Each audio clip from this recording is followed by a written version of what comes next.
C.S. Lewis, en su libro Mero Cristianismo, se define como un laico ordinario de la Iglesia de Inglaterra, que cree que el mejor y tal vez el único servicio que puede prestar a su prójimo no creyente es exponer la fe, que ha sido común a casi todos los cristianos de todos los tiempos, lo que llama el mero cristianismo. Su intención no es presentarlo como una alternativa a los credos de las confesiones cristianas, sino destacar lo mucho que éstas comparten frente a lo que todavía hoy las separa. En este podcast vamos a compartir diferentes extractos o pensamientos sobre cada uno de estos 4 libros que están dentro de Mero Cristianismo para conocer aún más los fundamentos de nuestra fe cristiana.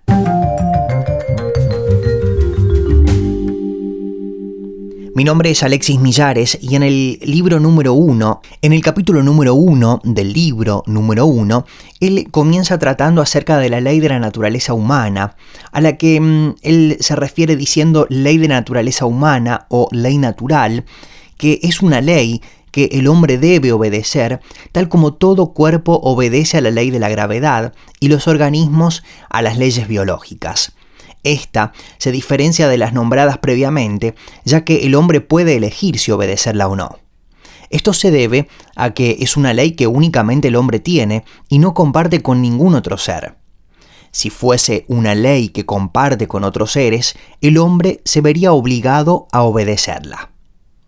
Esta ley era denominada ley natural porque se creía que todos la conocían por naturaleza y no necesitaba ser enseñada, ya que tomando a la raza en su conjunto, la idea humana de lo que es el comportamiento decente era obvia para todos. Algunas personas dicen que la idea de la ley natural no es sustentable debido a que ha habido diferentes civilizaciones con diferente moral. Esto no es verdad, ya que nunca se ha llegado a una diferencia total de los sistemas morales de las distintas civilizaciones. Siempre que se encuentra a un hombre que dice no creer en un bien o mal real, un momento después se lo va a encontrar retractándose. Por ejemplo, si una nación dice que los tratados no importan, al rato se contradirá al sostener que el tratado específico que desea romper era injusto. Pero si no existe la ley natural, ¿qué diferencia hay entre un tratado justo y un tratado injusto? Pareciera entonces que estamos obligados a creer en un bien y en un mal real. Ninguno de nosotros está realmente cumpliendo con la ley natural. El hecho de no cumplir con la ley natural es algo común a todo ser humano corriente. Por ejemplo, cuando hacemos una promesa que por algún motivo no podemos cumplir, estamos yendo en contra de la ley natural. Y apenas alguien nos dice que no la estamos cumpliendo, comenzamos a buscar miles de excusas para justificar el motivo por el cual no la cumplimos. En conclusión, los seres humanos en todo el mundo tienen esta idea de que deberían comportarse de una determinada manera y no pueden liberarse de ella. Esa manera de comportarse es la ley natural, la cual conocen y rompen.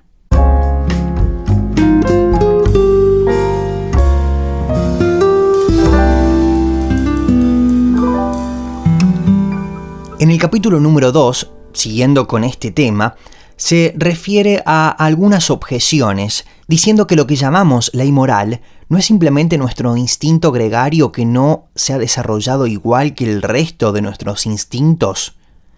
El instinto gregario es el deseo de la persona de hacer algo, pero desear ayudar a alguien es diferente a sentir que debes ayudar a alguien, lo quieras o no.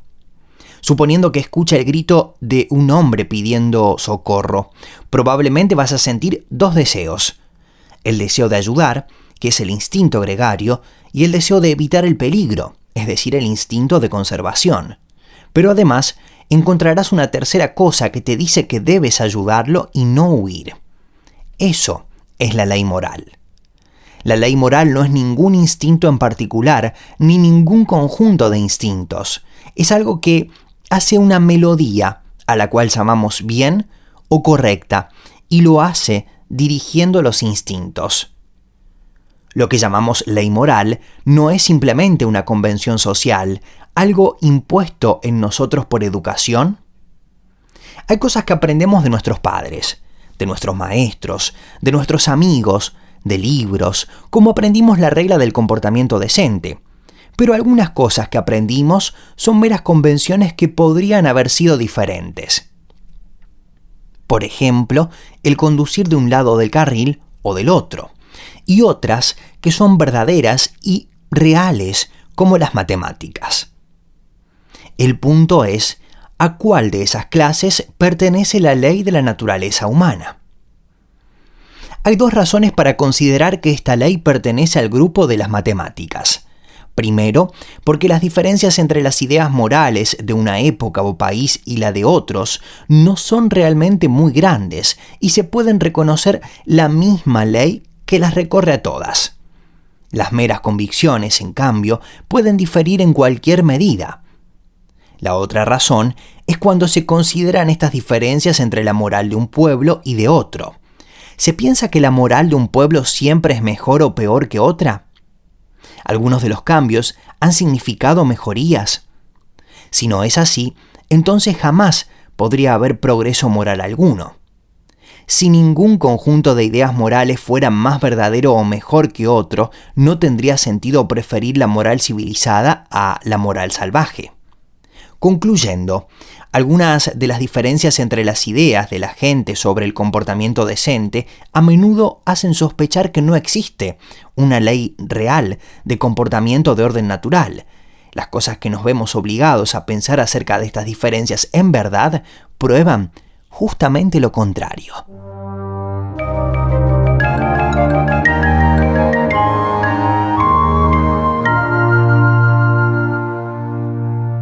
Continuando en el capítulo número 3, él se refiere a la realidad de la ley. Romper la ley del bien y el mal significa que las personas no son perfectas.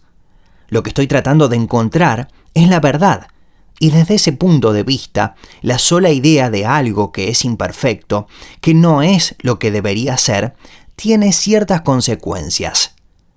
Si tomamos un árbol, es lo que es, y no parece tener mucho sentido decir que debería haber sido de otra manera. Se puede decir que es un mal árbol porque no da tanta sombra como esperábamos. Pero todo lo que queremos decir con eso es que el árbol no sirve para nuestros propósitos. Sabemos que dado el clima y el suelo existente, el árbol no podría haber sido distinto. Por lo tanto, lo que para nuestro punto de vista es un mal árbol, está obedeciendo a las leyes de su naturaleza tanto como uno bueno. Las leyes naturales, cuando son aplicables a piedras o árboles, podrían significar tan solo lo que la naturaleza hace. En cambio, cuando hablamos de la ley de la naturaleza humana, es otra cosa.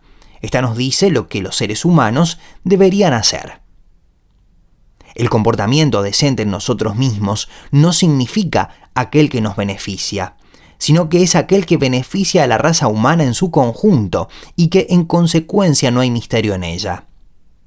En consecuencia, esta regla del bien y del mal es una ley real, que ninguno de nosotros hizo, pero que se nos impone y presiona. Pasando al capítulo número 4, hablamos de lo que hay tras la ley. Desde que los hombres fueron capaces de pensar, se han preguntado qué es realmente el universo y cómo llegó a estar ahí. Para esto, han existido dos puntos de vista. El punto de vista materialista es el que cree que la materia y el espacio existen por azar, y que la misma materia ha producido al azar criaturas capaces de pensar, donde algo golpeó el Sol creando los planetas, y donde las sustancias químicas necesarias para la vida aparecieron al azar, logrando por casualidad que las criaturas evolucionaran hasta ser como nosotros. Por otro lado, el punto de vista religioso cree que lo que hay tras el universo se asemeja más a una inteligencia que a cualquier otra cosa que conozcamos, la cual creó al universo con propósitos que no conocemos, pero en parte para producir criaturas como ella misma. Ambos puntos de vista han existido donde quiera que ha habido hombres pensantes y nunca se ha podido comprobar a través de la ciencia.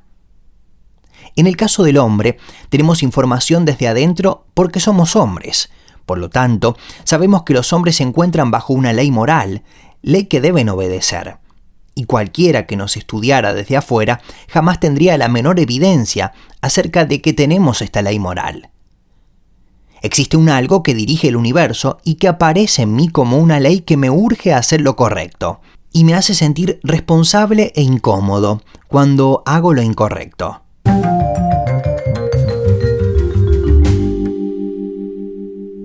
Yendo al capítulo número 5, hablamos de que tenemos motivos para estar inquietos.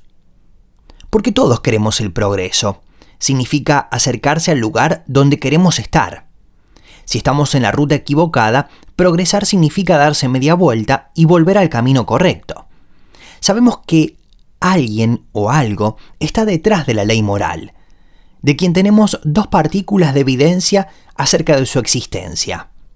Una es el universo que Él creó, y la otra es la ley moral que Él ha puesto en nuestras mentes, que nos lleva a pensar que Él se interesa profundamente en la conducta correcta. Por lo tanto, entendemos que Dios es bueno, pero no en el sentido de ser blando o compasivo, ya que la ley moral es dura como el acero y te dice que hagas lo correcto sin importar cuán peligroso o doloroso sea. El cristianismo le dice a la gente que se arrepienta y le promete perdón. Por lo tanto, no tiene nada que decir a las personas que no saben que han hecho algo de qué arrepentirse y que no sienten que necesitan el perdón. Es después de haber roto esa ley moral y de haberse malquistado ese poder tras la ley que el cristianismo empieza. Ofrecen una explicación sobre cómo llegamos a nuestro estado actual de a la vez odiar y amar el bien. Ofrece una explicación sobre cómo Dios puede ser esa inteligencia impersonal tras la ley moral y también una persona. Te dicen cómo los imperativos de esta ley, que ni vos ni yo podemos cumplir, han sido establecidos para nuestro bien. Cómo Dios mismo se hace hombre para salvar al hombre de la condena de Dios. La religión cristiana es a la larga un consuelo inefable, pero no comienza en el consuelo, comienza en el desaliento que he descrito, y no sirve de nada intentar ir a ese consuelo sin pasar primero por el desaliento. El consuelo es precisamente la cosa que no podés obtener yendo tras ella. Si buscas la verdad, obtendrás consuelo al final, pero si buscas consuelo, no lograrás ni consuelo, ni verdad, ni nada.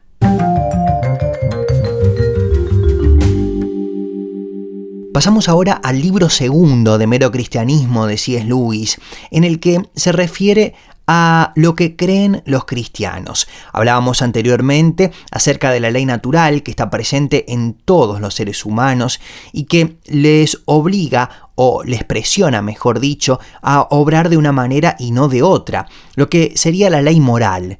Llegábamos a la conclusión finalmente de que hay un Dios detrás del universo que lo creó y que creó criaturas a su imagen y semejanza con un sentimiento de deber hacia lo correcto, más allá de que no todas practiquen lo que es correcto constantemente. Hay una ley que nos presiona, que es la ley moral, que nos hace sentir en nuestro interior que debemos obrar de una manera y no de otra. Bueno, ahora pasamos al libro segundo, que comienza hablando acerca de lo que creen los cristianos. ¿En qué creen los cristianos? En el capítulo número 1 refiere a las opuestas concepciones de Dios.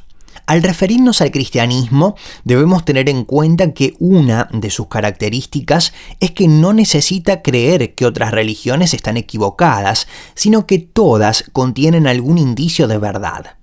Sin embargo, sí se considera que en algunos puntos en los cuales se difiere, el cristianismo está en lo correcto. Dentro de la mayoría de la humanidad, que cree que la existencia de algún dios o dioses es posible, las personas pueden clasificarse según al tipo de dios en el que creen. Por un lado, la postura panteísta, sostenida por el filósofo prusiano Hegel y los hindúes, establece que él está más allá del bien y del mal, y que dicha versión de las cosas no es más que distintos puntos de vista. De este modo, establece que todo lo bueno es en un sentido también malo, en otro, y que al acercarse a la visión divina, esta clasificación desaparecerá por completo. Contrariamente, la religión judía, maometana y cristiana cree que Dios es bueno o justo, que toma partido y que desea que la humanidad se comporte de un modo y no de otro. El panteísmo considera que Dios anima el universo, es decir, que si éste no existiera, tampoco lo haría Él. Por lo tanto, todo lo que está presente en el universo es una parte de Dios. De esta manera, o de una manera diferente, para el cristianismo, Dios inventó el universo, y su vida es independiente de su creación. Retomando lo mencionado anteriormente en el primer caso, al no tomar una clara distinción entre el bien y el mal, es posible considerar que todo es parte de Dios, pero al creer en la existencia del bien y del mal, se debe considerar a Dios separado del mundo y del suceso de eventos contrarios a su voluntad. Entonces, podemos ver al cristianismo como una religión de lucha, en la cual Dios insiste para que estos eventos se encuentren en buen camino nuevamente. En el capítulo número 2, el título es La invasión. El cristianismo refiere a la existencia de un Dios bueno en el cielo, pero deja de lado todas las doctrinas acerca del pecado, del infierno del demonio y de la redención. Esta visión simplista muchas veces se emplea para hablar de la religión cristiana con niños. Sin embargo, se evidencia que esta no es real, ya que no presenta las características que posee realmente, es decir, el hecho de que sea complicada, no esté definida y que no sea obvia ni lo que uno espera. A partir de lo mencionado recientemente, solo existen dos posiciones que cumplen con dichas características.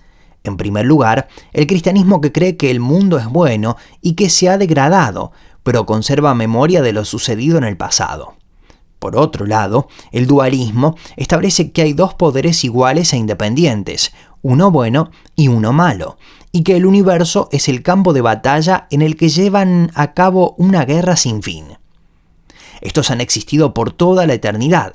Son independientes y ninguno de ellos tiene más derecho que el otro a llamarse a sí mismo Dios, mientras que a uno le gusta el odio y la crueldad, al otro el amor y la misericordia.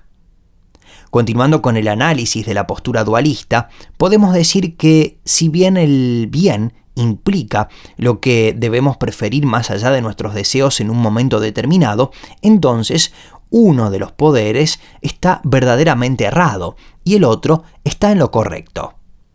Sin embargo, al decir esto, estamos a la vez haciendo referencia a alguna ley, norma o regla de lo bueno frente a la cual uno de los poderes también falla. Además, si estamos juzgando a los poderes a partir de una ley, entonces ésta, o quien la haya establecido, está más allá de los poderes y él sería el verdadero Dios. Por otro lado, la maldad resulta ser la búsqueda de algún bien de una mala manera. En otras palabras, la maldad es el bien corrompido. Para que uno de los poderes sea malo, éste debe tener cosas buenas que desear, impulsos que en un principio fueron buenos para poder pervertirlos, debe existir y tener una naturaleza o una inteligencia y voluntad. Sin embargo, tanto los buenos impulsos o las buenas cosas que desear como la inteligencia y la voluntad debe obtenerlas del buen poder. Por lo tanto, la teoría dualista se contradice, ya que de esta manera los dos poderes no serían independientes, sino que el poder malo es parte del poder bueno. La religión cristiana cree en la existencia de un poder oscuro, un espíritu malo considerado el poder tras la muerte, la enfermedad y el pecado. A diferencia del dualismo, el cristianismo piensa que este poder fue creado por Dios y que en principio era bueno, pero que se extravió. Pasando al capítulo número 3, el título es La terrible alternativa. En este punto, debemos preguntarnos cómo es posible que pueda suceder algo contrario a la voluntad de Dios, un ser con poder absoluto.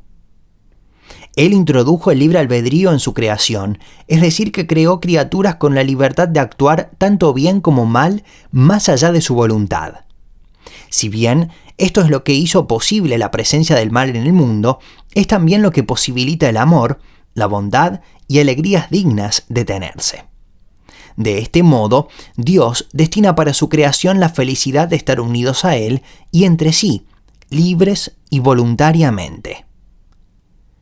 Sin embargo, desde el momento en el que la persona adquiere una identidad propia, esta presenta la posibilidad de situarse a sí misma en primer lugar, buscando ser el centro, queriendo ser Dios. Este fue el pecado que cometió Satanás y que enseñó a la raza humana, es decir, hacerles creer que podían ser como dioses, seres autónomos, como si se hubieran creado a sí mismos, ser sus propios amos e inventar algún tipo de felicidad para sí mismos más allá de Dios.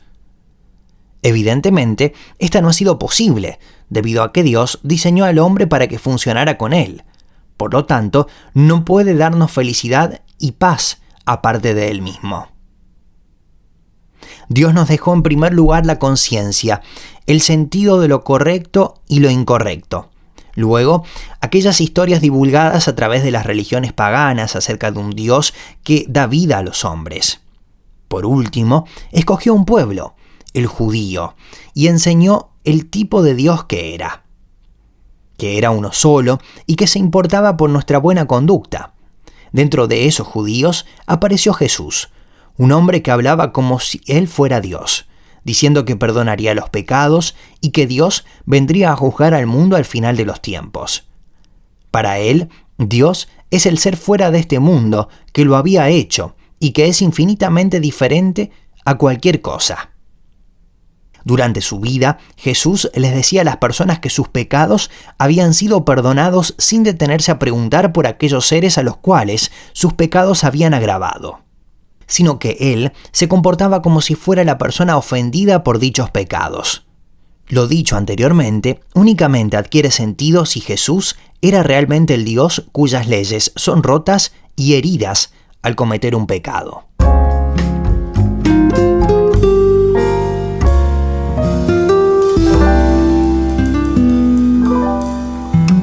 En el capítulo número 4 de este libro segundo, el título es El perfecto penitente. La creencia central del cristianismo es que la muerte de Cristo nos ha puesto en bien con Dios y nos ha permitido empezar de nuevo. Que su muerte nos haya limpiado de nuestros pecados y que con ella Él triunfará sobre la muerte misma.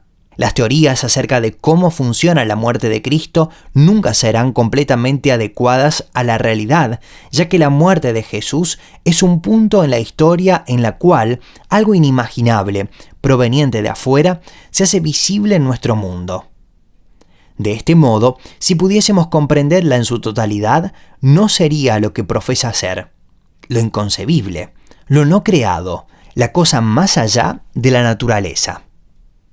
Una de las teorías acerca de la muerte de Cristo establece que fuimos perdonados porque Él voluntariamente se había prestado al castigo en lugar nuestro. Esto es si se piensa en el castigo en sentido de una deuda o de un amigo que ayuda a alguien que está en problemas.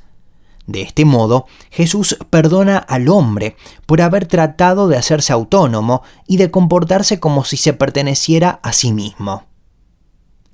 Este necesita rendirse, decir que lo siente y darse cuenta que estaba en el camino equivocado, estando dispuesto a comenzar de nuevo.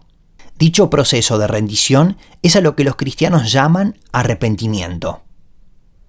De tal manera, únicamente una persona mala necesita arrepentirse, contrariamente, una persona buena no lo necesita. Cuanto peor es la persona, más necesita redimirse y menos puede hacerlo. La manera de lograrlo es con la ayuda de Dios. Esto implicaría que Él ponga algo de sí en nosotros.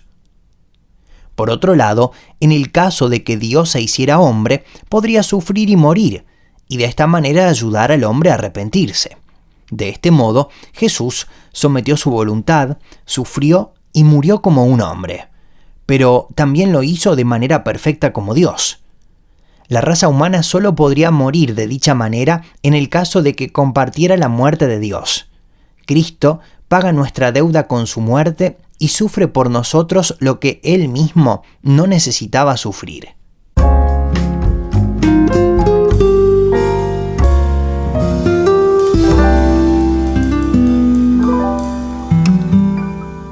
La conclusión práctica es el título del capítulo número 5.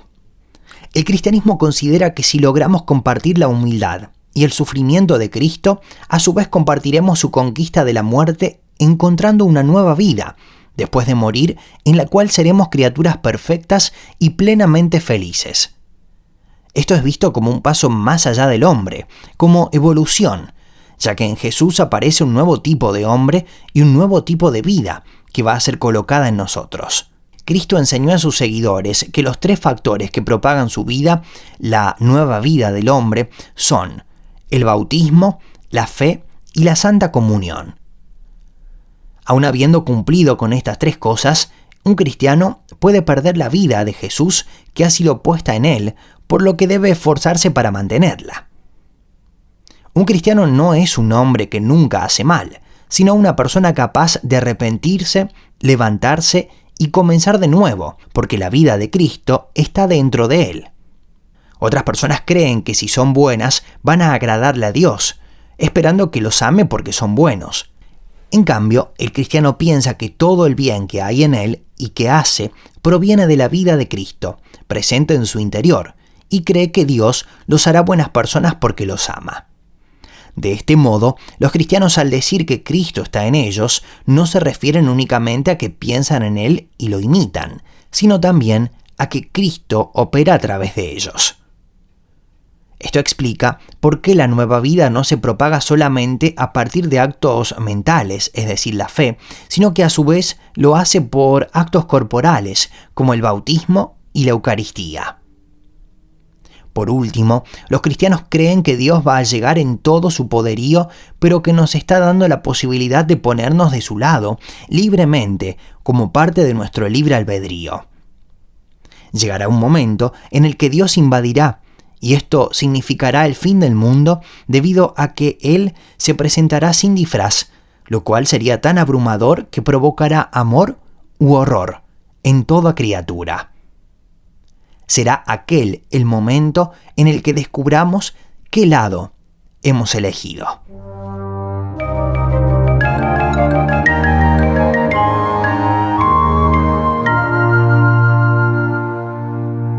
Bueno, acabamos de compartir los 2 primeros libros de Mero Cristianismo de C.S. Lewis. Hablábamos acerca de la ley de la naturaleza humana, de diferentes objeciones, de lo que es en realidad la ley, de lo que hay detrás de ella y de los diferentes motivos que nos hacen estar inquietos acerca de nuestro obrar. Hablábamos, de que hay una ley moral que nos obliga a obrar de una manera u otra y de que cuando lo hacemos de una manera incorrecta nos sentimos inquietos, por lo que llegamos a la conclusión de que esa ley no es una ley pasiva, sino que es una ley que nos presiona para obrar de una manera o de otra. Llegamos a la conclusión de que tenemos 2 evidencias de que hay un Dios. Una de ellas es el universo que Él creó y la otra es esa ley moral que está presente en cada uno de los seres humanos. También llegábamos a la conclusión de que esa ley moral no puede ser de una manera combatida o rechazada porque es más o menos la misma en cada una de las diferentes civilizaciones, porque todos sentimos, cada ser humano, cómo debemos obrar y cómo no lo debemos hacer, más allá de que en muchos casos ese comportamiento sea refutado. En el capítulo número 2 se hablaba acerca de en qué creen los cristianos, sobre las diferentes opuestas concepciones de Dios, sobre la invasión, la terrible alternativa, el perfecto penitente y la conclusión práctica. O sea, se nos hablaba acerca del sacrificio que había hecho Jesús al hacerse humano por cada uno de nosotros y al pagar con su vida y muerte el saldo de esa deuda que estaba presente por nuestro alejamiento de la relación con Dios. Y sí, suena un poco complicado para una persona que por ahí no conoce los principios cristianos, pero suena totalmente claro si uno repasa cada uno de estos puntos y llega a la conclusión de que existe una naturaleza, de que existe una manera que Dios había establecido de vida para cada uno de los seres humanos, a los cuales les había dado el libre albedrío y los cuales habían decidido alejarse de él para vivir a su manera. Bueno, también se tocaba en este punto acerca de lo que Satanás mismo había hecho, Satanás como el representante del mal, de hacerles creer de que cada uno de ellos podía convertirse en pequeños dioses y así alterar la naturaleza humana. Bueno, toda una cuestión súper interesante que yo recomiendo volver a escuchar para poder repasar nuevamente los puntos, o por qué no mejor leer completamente el libro y marcarlos por sí mismo. Pero vamos al punto número 3 y después de que desglosamos cada uno de los temas anteriores y un poco más, vamos a tocar esto del comportamiento cristiano, y en el capítulo número 1 él refiere a las 3 partes de la moral. Recordemos que son 4 libros, estamos ya en el tercero, y él refiere a las reglas morales, que son instrucciones para hacer funcionar la máquina humana. Es peligroso hablar de ideales morales, ya que al describir a un hombre que intenta con mucha fuerza guardar la ley moral como un hombre de altos ideales, podría llevar a pensar que la perfección moral era uno de sus gustos personales, y que el resto de nosotros no estábamos llamados a compartirlo. El comportamiento perfecto es inalcanzable, pero es un ideal necesario prescrito para todas las personas por la naturaleza misma de la máquina humana. Hay 2 maneras en que la máquina humana funciona mal. Uno, cuando los individuos humanos se hacen daño mutuamente, y otro, cuando las cosas fallan dentro del individuo.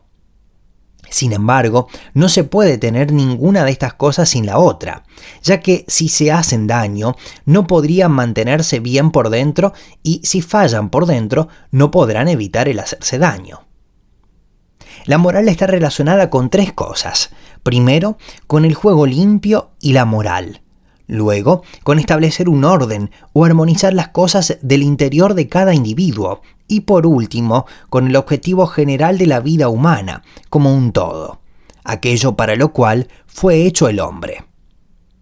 La gente moderna casi siempre está pensando en lo primero, y es bastante natural, porque los resultados de una mala moral en ese ámbito son muy obvios, y pesan en nosotros día a día, como la guerra, la pobreza, la corrupción y mentiras, entre otras. Y también, mientras no nos apartemos de la primera cosa, hay pocos desacuerdos en cuanto a la moral. Pero si nuestro pensar sobre la moral se detiene ahí, bien podríamos no haber pensado en absoluto. A menos que avancemos a la segunda cosa, tan solo nos estamos engañando. No se puede hacer buenos a los hombres por ley, y sin hombres buenos no se puede tener una sociedad buena. Esa es la razón por la que debemos pensar en la segunda cosa, en la moral en el interior del individuo. Y en este punto hablamos sobre las virtudes cardinales, es decir, el capítulo número 2 de este libro tercero. Antiguos autores han dividido el tema de la moral en 7 virtudes. 4 de ellas son denominadas virtudes cardinales, aquellas que toda persona civilizada reconoce, y las otras 3, son denominadas virtudes teologales, es decir, aquellas que solo los cristianos reconocen. Las virtudes cardinales son la prudencia, la templanza, la justicia y la fortaleza. La prudencia significa tomarse el trabajo de pensar lo que se hace y las consecuencias probables que ello puede tener. De hecho, Cristo dijo que podríamos entrar a su mundo teniendo el corazón de un niño, pero la cabeza de un adulto. El lema, en este caso, sería: sé buena, dulce doncella, y no olvides que esto implica ser tan habilidosa como puedas. La templanza se refiere a disfrutar los placeres hasta un límite, pero no más allá del límite. La justicia es el antiguo nombre para todo lo que ahora llamaríamos rectitud. La fortaleza incluye los 2 tipos de valentía, la que enfrenta el peligro y la que aguanta el dolor.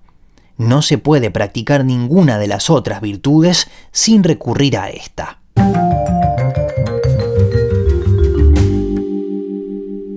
En el capítulo número 3, él refiere a la moral social. La moral cristiana entre hombre y hombre es que Cristo no vino a predicar ninguna clase de moral nueva. La regla de oro del Nuevo Testamento dice: haz como quisieras que hicieran contigo. Es un resumen de lo que todos siempre han sabido que es lo correcto. El cristianismo no tiene un programa político detallado para aplicar esta regla, ya que esta regla está pensada para todos los hombres de todas las épocas. El Nuevo Testamento da indicios bastante claros de lo que sería una sociedad cristiana, de la cual a todos nos gustarían algunas cosas, pero a muy pocos todo. Esta es la razón por la cual no avanzamos mucho hacia la sociedad cristiana. El Antiguo Testamento dice que no prestáramos dinero a interés, que sería lo que nosotros llamamos inversión, y es la base de todo nuestro sistema. Algunos dicen que cuando Aristóteles y Moisés establecieron esto, pensaban solamente en los prestamistas privados, por lo tanto no había de qué preocuparse. El Nuevo Testamento dice que todos deben trabajar y socorrer a los necesitados, es decir, practicar la caridad. Sin embargo, hoy en día se habla de producir una sociedad sin pobres, por lo tanto sin caridad, apartándola de toda moral cristiana. No habrá una sociedad cristiana sino hasta que la mayoría de nosotros realmente la quiera, y no vamos a quererla hasta que no nos hagamos plenamente cristianos. Pasando al capítulo número 4, en este refiere a la moral y al psicoanálisis. La opción moral implica dos aspectos: el aspecto de optar y los variados sentimientos, impulsos y otros elementos que su disposición psicológica le presenta, y que son la materia prima de su opción. Esta materia prima puede ser normal, sentimientos comunes en los hombres, o desnaturalizada, originados en cosas que se han desviado del subconsciente. El psicoanálisis intenta erradicar los sentimientos anormales, dándole a la persona una mejor materia prima para sus actos de opción. Cada vez que realizamos uno de esos actos de elección, estamos transformando ese yo central en una criatura celestial o infernal. Depende de las elecciones llevadas a cabo, progresamos hacia uno u otro lado. La dirección correcta nos lleva a la paz y al conocimiento. Cuando una persona se hace mejor, comprende cada vez más claramente el mal que todavía queda en ella, y cuando se va haciendo peor, comprende cada vez menos su maldad. La gente buena sabe tanto del bien como del mal, mientras que la gente mala no sabe de ninguno de los dos. En el texto número 5, él habla acerca de la moral sexual. Nos referimos a la moral cristiana en lo relativo al sexo, lo que llaman virtud de la castidad. Esta es la menos popular de las virtudes cristianas y no hay forma de escapar de ella. La norma cristiana establece en el matrimonio la completa fidelidad de la pareja o, de lo contrario, una total abstinencia. Esto es tan difícil y tan contrario a nuestros instintos que obviamente o el cristiano está mal o nuestro instinto sexual lo está. Siendo cristiano, diría que nuestros instintos se han maleado, ya que la finalidad del sexo es tener hijos, y si cada vez que tengamos apetito sexual lo satisfacemos en menos de 10 años, duplicaríamos la población de una pequeña aldea. Los anticonceptivos han hecho la permisividad sexual mucho menos costosa al interior del matrimonio y mucho más segura fuera de él de lo que nunca fue.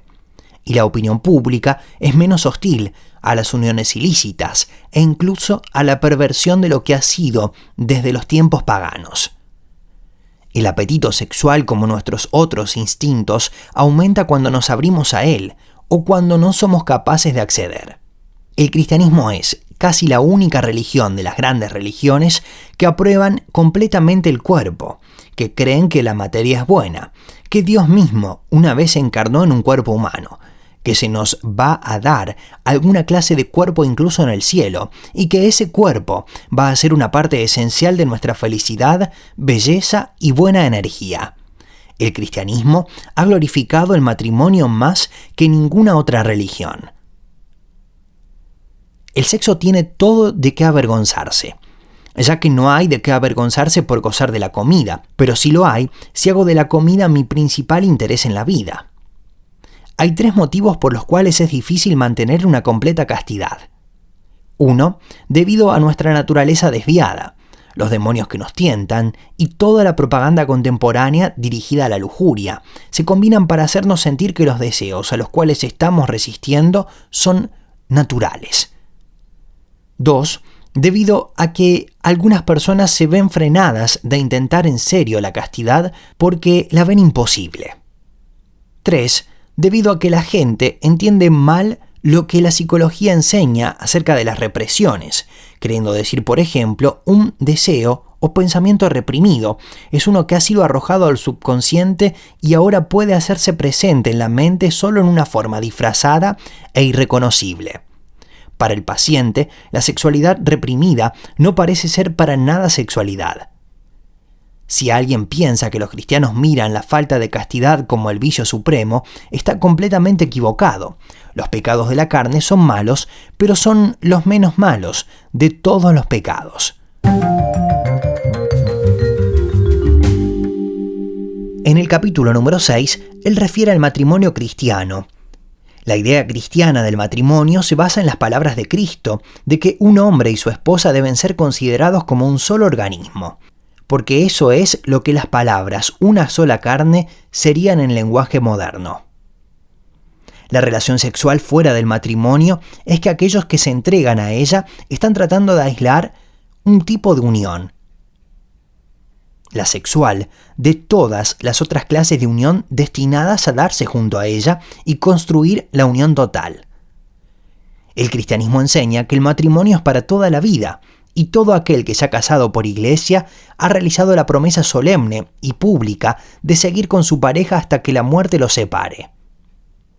Como dijimos anteriormente, la justicia, una virtud cardinal, incluye el mantener las promesas. La idea de que el estar enamorados es la única razón para permanecer casados realmente no deja lugar alguno para el matrimonio. Si el amor fuese todo, la promesa no agregaría nada, y por lo tanto no se debería hacer.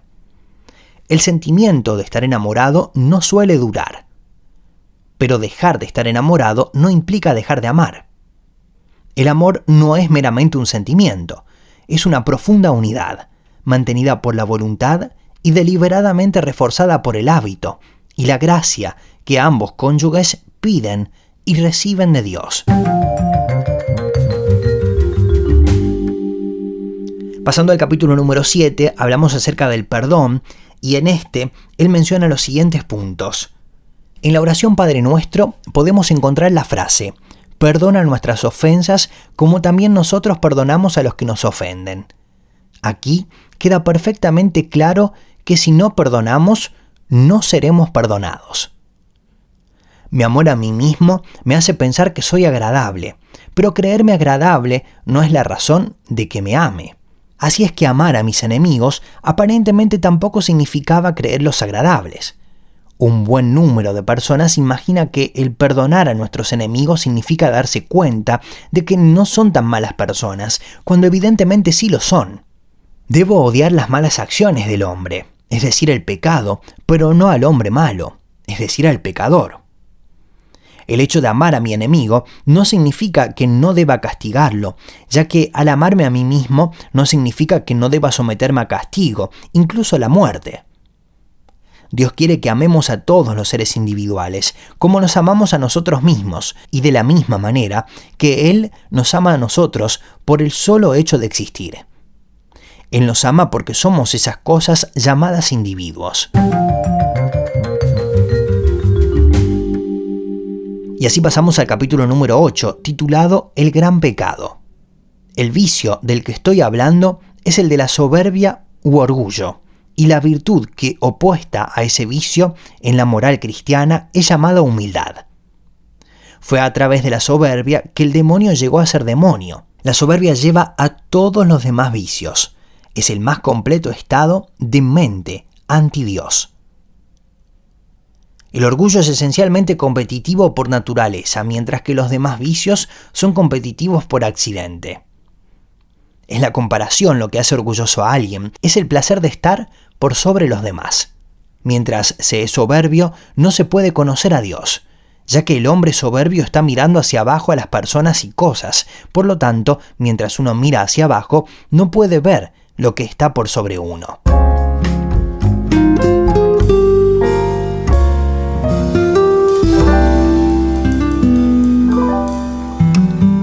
El capítulo 9 toca el tema de la caridad, que es una de las 3 virtudes teologales, y en cuanto al significado de esta palabra, significa lo que se solía llamar antes limosna, el dar a los pobres. Caridad en el sentido cristiano es amor, un estado de la voluntad, el estado de la voluntad que tenemos naturalmente respecto a nosotros mismos y que debemos aprender a tener respecto a otras personas. La diferencia entre un cristiano y un hombre mundano es que el hombre mundano trata a ciertas personas con bondad porque le gustan, mientras que el cristiano, al intentar tratar a todos bondadosamente, se encuentra cada vez más con que le gustan más y más personas, incluidas las que no se habrían imaginado al comienzo. Después de la caridad pasamos a la esperanza, que es el título del capítulo 10, en el que refiere que la esperanza es otra de las 3 virtudes teologales. Cuando hablamos de ella, nos referimos a una continua expectativa de la vida eterna que el cristiano tiene que hacer. La mayoría de las personas, incluyéndonos, encuentran muy difícil desear el cielo, excepto en la medida que ese cielo signifique reencontrarnos con nuestros amigos o conocidos muertos. Una razón para esta dificultad es que no hemos sido entrenados. Toda nuestra educación tiende a fijar nuestras mentes en este mundo. Aquellos que se unen con Dios en la eternidad comparten su esplendor, su poder y su gozo. El capítulo número 11 se titula La fe. Finalmente, la fe es la tercera y última virtud teologal. Esta está compuesta por 2 sentimientos diferentes unos del otro: creencia, aceptar o considerar como verdad las doctrinas del cristianismo, y virtud. La fe es considerada el arte de aferrarse a las cosas que la razón, nuestra razón, ha aceptado una vez a pesar de los cambios de ánimos que hayamos tenido, y es necesario endurecer el hábito de la fe. El primer paso a llevar a cabo es reconocer el hecho de que nuestros estados de ánimo cambian siempre nos guste o no. Y el siguiente es asegurarse de que parte de las principales doctrinas del cristianismo son deliberadamente expuestas a nuestra mente todos los días. Se nos tiene que recordar continuamente aquello en lo que creemos. Y para concluir con el capítulo número 12, el título es también la fe. La fe, en segundo sentido, surge luego de que un individuo, o mejor dicho, un hombre, han hecho todo lo posible a su alcance por practicar las virtudes cristianas y han descubierto su fracaso. Y se dan cuenta que si llegaran a ponerlas en práctica, lo único que estaría haciendo sería devolviéndole a Dios lo que ya es Dios. Lo que en verdad importa a Dios es que seamos criaturas de una cierta calidad. Debemos hacer lo que Cristo dice, teniendo fe en Él. También debemos hacer las cosas porque Él ya ha empezado a salvarnos, no con la esperanza de llegar al cielo como recompensa de nuestras acciones, sino queriendo comportarnos de una cierta manera porque una cierta visión del cielo ya está dentro de nosotros. La fe en Cristo debe venir inevitablemente de las buenas acciones.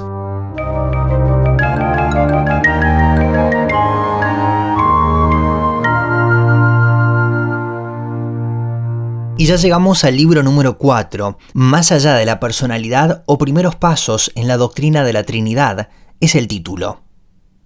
En el capítulo número 1 habla acerca de hacer y engendrar.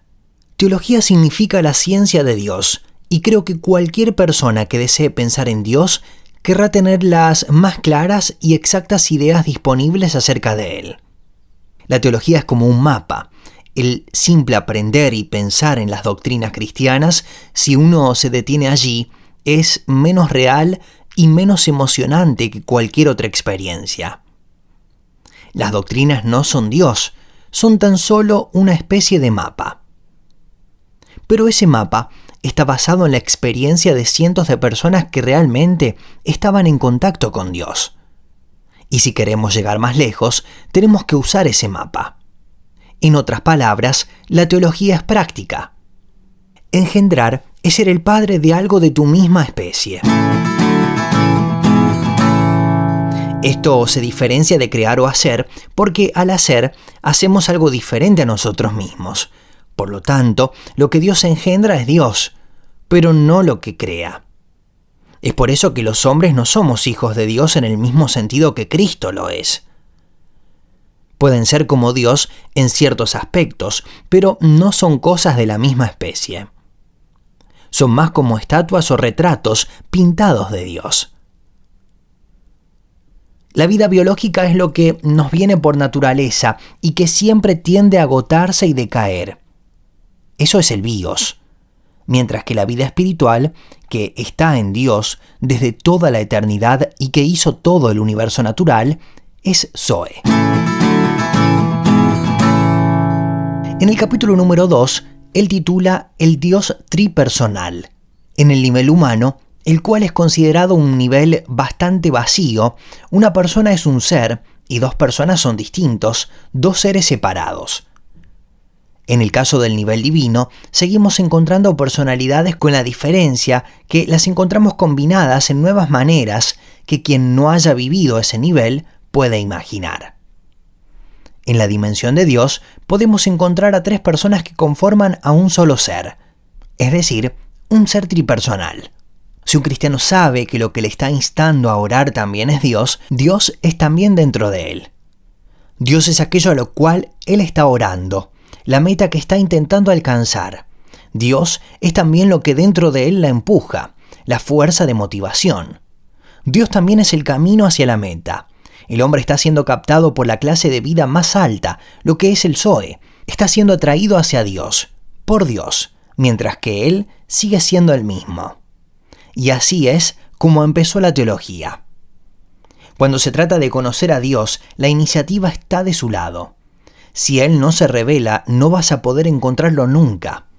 Dios puede mostrarse a sí mismo tal como es realmente solo a hombres reales, a hombres que están unidos juntos en sus cuerpos, amándose unos a otros, ayudándose y enseñándose a Dios unos a otros.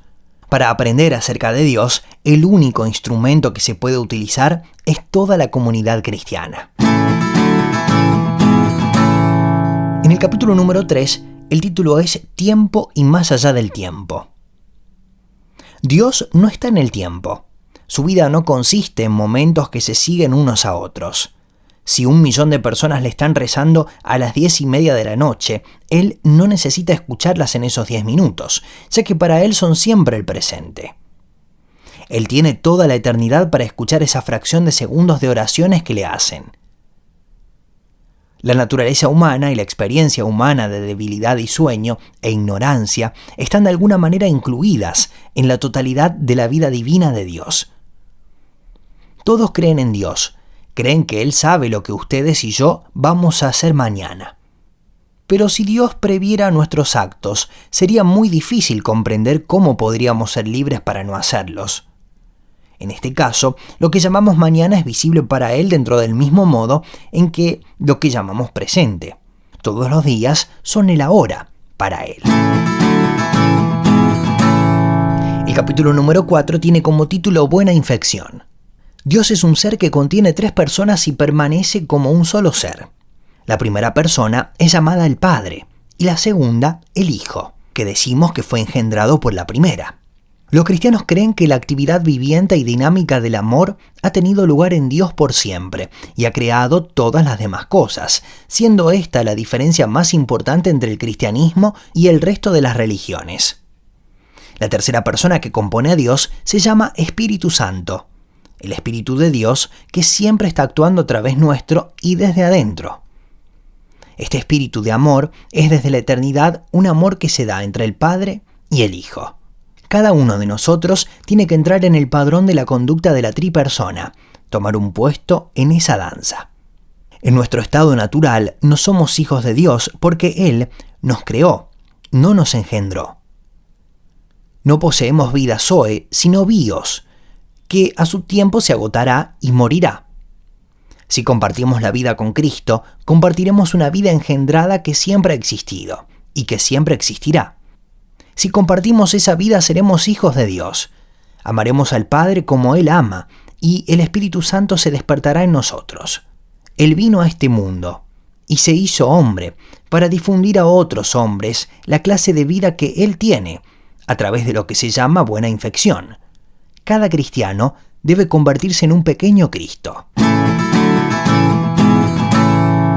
El capítulo número 5 se titula Los porfiados soldados de juguete. El Hijo de Dios se hizo hombre para permitir que los hombres se hicieran hijos de Dios como Él. La segunda persona, el Hijo, se hizo humana naciendo en este mundo como un hombre real, con una altura específica, un pelo de un color, un peso determinado y hablando un idioma. El Ser Eterno que conoce y creó todo, se hizo no solo un hombre, sino un bebé, y antes de eso, un feto, adentro de un cuerpo de una mujer, que sería como transformarse en una babosa o en un cangrejo. Esta persona eligió una carrera terrenal que implicaba matar sus deseos humanos a cada momento. Pobreza, incomprensión de su propia familia, traición de uno de sus amigos íntimos, la burla y el maltrato de la policía y la muerte por tortura. Sin embargo, luego de haber muerto de esa forma, la criatura humana en él, al estar unida al Hijo Divino, volvió a la vida. En Cristo, el hombre se levantó nuevamente. No solo el Dios. Cada hombre de todo el mundo está sintiendo y respirando en este momento solo porque Dios los hace funcionar. Nosotros ya fuimos salvados, no tenemos que intentar escalar a la vida espiritual por nuestros propios esfuerzos. Esta ya ha descendido a la raza humana. Solo con que nos abramos al único hombre en el que esa vida estaba totalmente presente y que, a pesar de ser Dios, es también un hombre real. Él lo hará por nosotros y en nosotros. Dos notas. Es el título del capítulo 6. Dios no engendró numerosos hijos al principio y optó por hacer soldados de juguete que luego llevó a la vida a través de un proceso tan difícil y doloroso porque no esperaba que la raza humana se alejase de él, como lo hizo hace muchos siglos. De lo contrario, este proceso de ser transformado de criatura en hijo no habría sido difícil ni doloroso.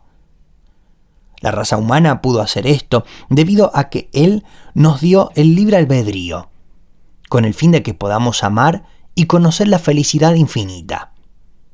No debe confundirse la idea de que toda la raza humana es una cosa, con la idea de que las diferencias individuales no importan o que la gente real, de alguna manera, es menos importante que las cosas colectivas como las clases, razas y todo ello.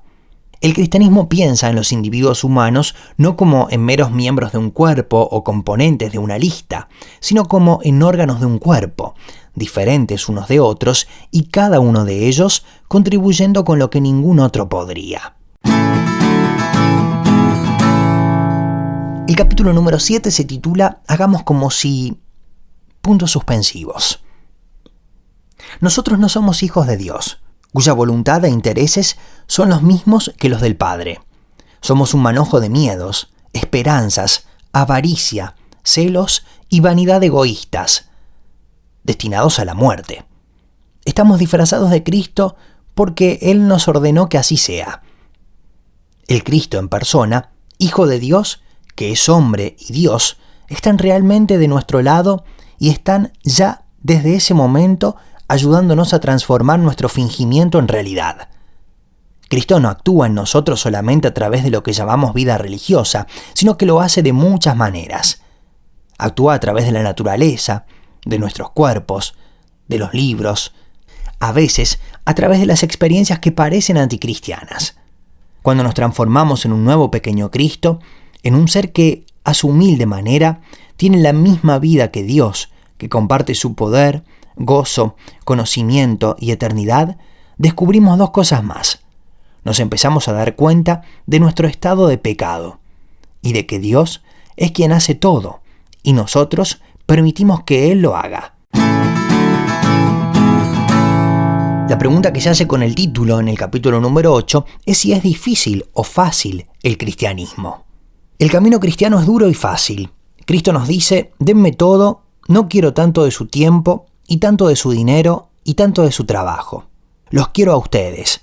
No he venido a atormentar a su yo natural, sino a matarlo. Ninguna medida a media sirve. No quiero cortar una rama aquí y otra allá, quiero cortar todo el árbol. No quiero taladrar el diente, o poner una corona o detener la carie, sino extraerlo. Entrega todo tu ser natural, todos los deseos que crees inocentes, junto con los que piensas malvados, todas las prendas. Les daré un nuevo ser a cambio. De hecho, les haré mi propio ser. Mi propia voluntad será la de ustedes. Cristo mismo a veces describe el camino cristiano como muy difícil y otras veces como muy fácil. La cosa más imposible es entregar todo tu yo a Cristo, pero es mucho más fácil que lo que todos intentamos hacer a cambio, porque lo que intentamos es permanecer en lo que llamamos nosotros mismos, y eso es exactamente lo que Cristo nos previno que no podíamos hacer. El verdadero problema de la vida cristiana aparece donde la gente usualmente no lo busca. Aparece en el momento mismo en que despiertas cada mañana. Todos tus deseos y esperanzas para el día se abalanzan, y tu primera tarea cada mañana es empujarlos atrás. Dios se hizo hombre para un único fin. Incluso es dudoso que el universo haya sido creado para otro fin que ese. El título del capítulo 9 es Calculando el costo. Si le das la mano a nuestro Señor, te tomará el codo. Docenas de personas van a Él para que las sane de un pecado en particular, del que se avergüenzan o que les está dañando la vida cotidiana. Bien, Él las sanará, pero no se detendrá ahí. Puede que eso sea todo lo que pedías, pero si una vez renunciaste a Él, te va a dar el tratamiento completo. Es por eso que Él advirtió a la gente que calcularan el costo antes de hacerse cristianos. Si nos ponemos en sus manos, nos exponemos a que nos haga perfectos, sin importar el sufrimiento que nos tenga que costar en nuestra vida terrenal. Sin embargo, tenemos libre albedrío, por lo que podemos echarlo. Este ayudador, que a la larga no tendrá satisfacción con nada menos que la perfección absoluta, también se sentirá encantado con el primer débil y vacilante esfuerzo que hagas mañana para cumplir el más simple de los deberes. Todo padre se siente complacido con los primeros pasos de su hijo. Por lo tanto, es fácil complacer a Dios, pero no satisfacerlo. La demanda de Dios por la perfección no debe desanimarte de tus intentos por ser bueno, ni siquiera por tus fracasos actuales. Cada vez que caigas, Él te volverá a levantar. Tenemos que darnos cuenta que Él nos guía a la perfección absoluta. Lo importante es que Dios tuvo una buena intención con nosotros, de que existiésemos cuando nos creó. El mandamiento sean perfectos quiere decir que Dios va a convertirnos en criaturas que pueden obedecer ese mandamiento. El proceso es largo y en parte muy doloroso, pero eso es lo que nos espera. Ya pasando al penúltimo capítulo, llegando al final, el título es Gente agradable u hombres nuevos. Como bien dije en el punto anterior, Dios busca hacernos perfectos a todos, y es una de las consecuencias que sufriríamos poniéndonos en sus manos. Por lo tanto, aquellos que lo hagan se volverán perfectos en sabiduría, en amor, en el gozo, en la belleza y en la inmortalidad como lo es Él. Los buenos sentimientos, las nuevas perspectivas, tener mayores intereses en la religión no significan nada de nada, a menos que lo hagamos llevando nuestro comportamiento a un nivel mucho mejor del que se encuentra. Como en toda religión, existen personas cristianas malas, como también existen personas cristianas buenas, lo que no tiene nada que ver con el ser cristiano, ya que eso depende de la persona y de nadie más. Si eres una persona buena, ten cuidado, porque se espera mucho de aquellas personas a las que se les da demasiado. Sin embargo, si eres una pobre criatura, lo único que debes hacer es seguir adelante, porque Dios sabe lo que eres, por lo tanto pide que hagas lo que puedas. El mero mejoramiento no es la redención. Dios se hizo hombre para convertir a las criaturas en hijos. Y estamos ya en el último capítulo de este libro número 4 de Mero Cristianismo de C.S. Lewis, en el que el título es Los hombres nuevos. En este último punto del libro, lo que se trata básicamente es el tema sobre el cambio, el pasar de ser una criatura de Dios a ser hijo de Dios. La primera muestra de esto nos lleva a 2000 años atrás. No todos los hombres son iguales, y el convertirse en un hombre nuevo nos traería como consecuencia perder lo que ahora llamamos nosotros mismos, lo cual sería lo ideal, ya que debemos salir de nosotros y dirigirnos a Cristo, para así tener la mente de Cristo. Cuanto más logremos librarnos y alejarnos de nosotros mismos y permitamos que Él se encargue de nosotros, más nos convertiremos en nosotros mismos. Es inútil intentar ser nosotros mismos sin Él. No lograremos obtener un auténtico ser si no entregamos nuestro ser a Cristo para que se encargue de Él. Para ello, debe haber una auténtica entrega del ser y Cristo nos dará ciertamente una auténtica personalidad, su personalidad. Pierdan su vida y la salvarán. Buscad en vos mismo, y a la larga encontrarás solo odio, soledad, desesperación, furia y ruina. Pero al buscar a Dios, lo encontrarás, y con Él todo lo demás.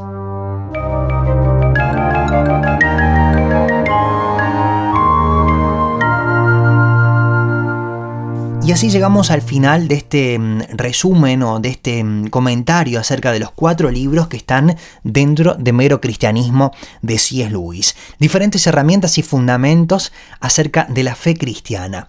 Y con esto también podemos llegar a la conclusión de que Dios es real, de que Dios existe, de que el universo es una evidencia de ello, de que esa ley moral que está presente en cada uno de nosotros, que nos obliga, nos presiona a hacer lo bueno, a obrar de una manera y no de otra, que nos muestra de que aquello que estamos haciendo está bien o de que está mal, y que nos da la posibilidad de obrar correctamente, de conducirnos por un buen camino, de actuar con generosidad hacia los demás, de intentar encontrar a ese Dios a través del sufrimiento, a través del vacío, tratando de llenar nuestra vida con Él. Bueno, ahí nos muestra que Dios realmente existe, que Dios está presente de una manera invisible, pero muy fuerte dentro nuestro, en cada una de las personas.